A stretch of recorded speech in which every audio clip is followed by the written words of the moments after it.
Saludos. En esta lección vamos a hablar sobre el lector objetivo de tu cuento. ¿Para quién vas a escribir?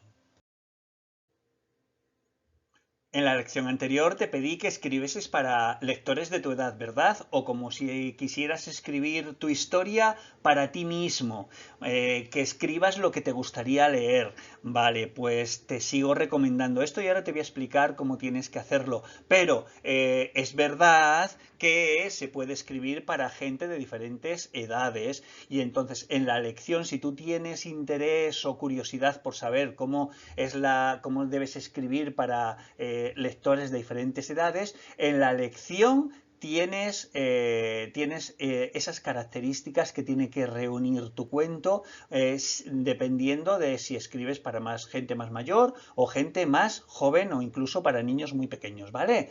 Bueno, pero ahora te voy a explicar cómo debes afrontar tu cuento, cómo debes escribirlo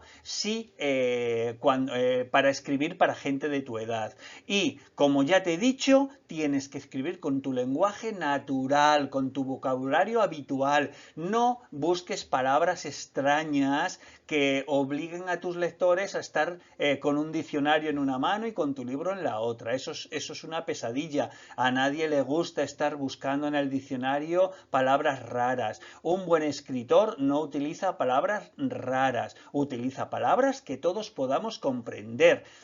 Cuando escribas, recuerda esto que te he pedido en las tareas. No se trata de escribir frases larguísimas, párrafos larguísimos, hablar de muchísimas cosas. No, tienes que ir al grano, decir exactamente lo que se necesita decir para que la historia avance. Frases cortitas y bien claras. Los personajes, también te lo he dicho ya, tienes que tener pocos personajes, porque manejar muchos personajes es un lío enorme y en un cuento que es corto o un relato que son cortitos, pues no podemos meter muchos personajes. Y estos personajes tienen que ser muy interesantes, que sean sencillos personajes. A ver, esto no quita para que pongas de personaje un coche con ojos, boca y que hable y lo que tú quieras, vale, lo puedes hacer, pero intenta que ese coche tenga características humanas, que se comporte como las personas mezclado con las cosas que suele hacer un coche, ¿vale? Para que todo el mundo pueda comprender cómo se comporta ese personaje. Estos personajes que tú emplees en tu cuento se tiene que ver de lejos a la legua si son buenos o son malos. Tienen que tener un comportamiento muy bien definido. Con la literatura para los mayores cambia un poco la cosa y un personaje a veces no sabemos si es del todo bueno o es del todo malo. Pero en la literatura para lectores de tu edad sí, tiene que estar muy claro si son personajes buenos o son personajes malos. ¿Y cómo lo sabremos eso? ¿Porque lo diga el narrador? ¿Porque lo diga el escritor? ¿Porque lo digas tú? No, por cómo actúan. Tú tienes que ponerles en acción y haciendo cosas buenas para que el lector diga, uy, qué bueno es este tío, o haciendo cosas malas para que el lector diga, uy, qué malo es este tío. Pero no vale con que tú digas, Pepito era muy malo. No, tú pon, Pepito le intentó dar una patada a una paloma y ya vemos que es un personaje muy malo porque intenta hacer daño a los animales, ¿vale?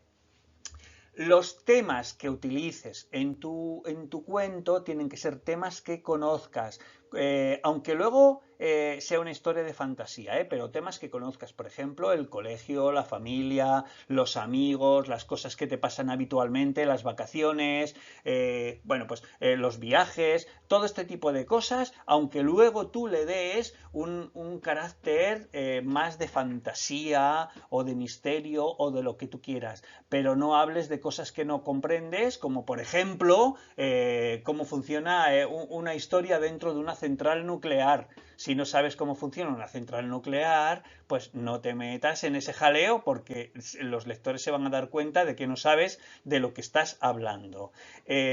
Los conflictos, ¿te acuerdas lo que era el conflicto, verdad? El problema ese que hace que tu personaje se ponga en marcha. Vale, en las novelas para adultos muchas veces hay más de un conflicto, muchas veces hay muchos conflictos. Bueno, pues en tu caso solamente utiliza un conflicto. A tu casa le han salido patas y se ha ido corriendo. Ya está, ese es el conflicto y solamente tienes que intentar lidiar o luchar contra ese conflicto para resolverlo.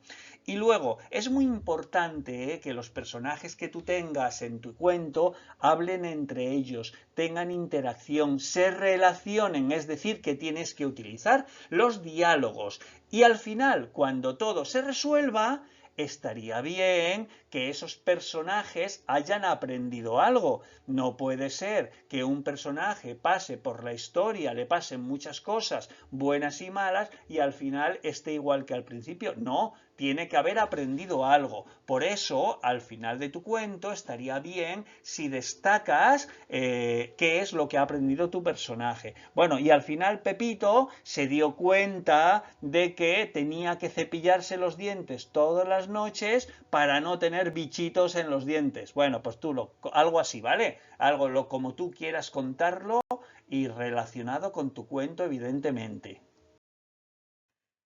En esta lección, desde el aula virtual, te podrás descargar esta plantilla que puedes ir rellenando si tú quieres, yo te aconsejo que lo vayas haciendo, para ir haciendo unas primeras anotaciones de lo que va a ser tu proyecto final.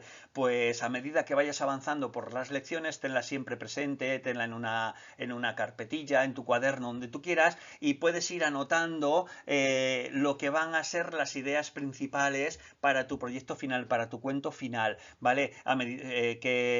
Por ejemplo, hemos visto que en esta lección, para quién vas a escribir, si para niños pequeños o para niños de tu edad o más adultos, pues bueno, puedes empezar a escribirlo. Aquí, por ejemplo, puedes ya decir, voy a escribir para gente de mi edad. Cuando vayas a la lección donde se hable del conflicto principal, bueno, pues vienes aquí, conflicto principal, y si ya tienes claro cuál va a ser el conflicto principal sobre el que quieres escribir, lo dejas anotado. No te preocupes si luego dices, uy, es que he llegado al final y ahora quiero cambiar estas cosas porque he encontrado una idea mejor. Pues lo cambias y ya está. Pero esto te va a servir un poquito para ir generando una primera idea. Que no se te ocurre nada más, tiras de esta primera idea. Que se te ocurren cosas mejores, oye, pues genial, mucho mejor. Pues entonces coges, descargas la plantilla de nuevo, la vuelves a hacer y diseñas nuevos elementos que van a conformar tu cuento. Porque piensa que en función del conflicto podrás diseñar los personajes que van a participar, que van a actuar en tu cuento,